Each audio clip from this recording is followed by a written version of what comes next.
ఒక పేషెంట్కి ఎప్పుడు రూట్ కెనాల్ ట్రీట్మెంట్ అవసరం ఉంటుంది, అసలు ఆ ప్రాసెస్ ఏంటి సార్, కొంచెం ఎలాబరేట్ చేయండి. ఇప్పుడు ఇందాక చెప్పినట్టు ఒక పన్ను పుచ్చిపోతే అది ఆ పుచ్చు అనేది ఎనామిల్, పన్నుకి 3 లేయర్స్ ఉంటాయి. ఎనామిల్, డెంటిన్ అండ్ పల్ప్ అని చెప్పేసి. అది ఎనామిల్లోనే మాత్రమే ఉంటే సిమెంట్ వేస్తే సరిపోతుంది. ఆ పుచ్చు కాస్త డెంటిన్ దాకా వెళ్తే కూడా కొన్ని రకములైన సిమెంట్స్ తోటి సరిపోతుంది. కానీ ఒకసారి ఆ పుచ్చు అనేది పల్ప్ దాకా వెళ్ళిపోతే అప్పుడు నొప్పి విపరీతంగా మొదలవుతుంది అన్నట్టు.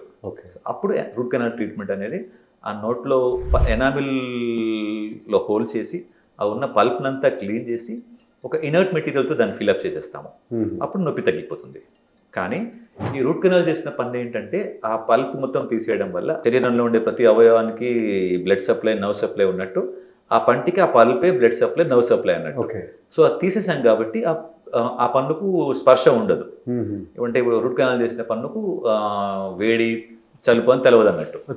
సో దానికోసమని బ్లడ్ సప్లై లేకపోయేసరికి ఆ పన్ను ఏమవుతుందంటే పన్ను పనిచేస్తుంది, అన్ని తినొచ్చు, చేయొచ్చు, కానీ ఏదైనా గట్టిగా నములితే బ్రేక్ అయ్యే ఛాన్స్ ఉంటుంది. టీత్ బ్రిటిల్ అయిపోతుంది. సో అందుకని రూట్ కెనాల్ చేసిన పన్నుకి బ్రిటిల్ అయిపోయిన పన్ను బ్రేక్ అవ్వకుండా ఉండడానికి కోసమని ఒక క్యాప్ వేయాలి. అది root canal and cap is the most common thing. ఒక 30-40 ఇయర్స్ బ్యాక్ మంచి డెంటిస్ట్ ఎవరయ్యా అంటే నొప్పి లేకుండా పన్ను తీసేవాడు మంచి dentist. So root canal is like our bread and butter.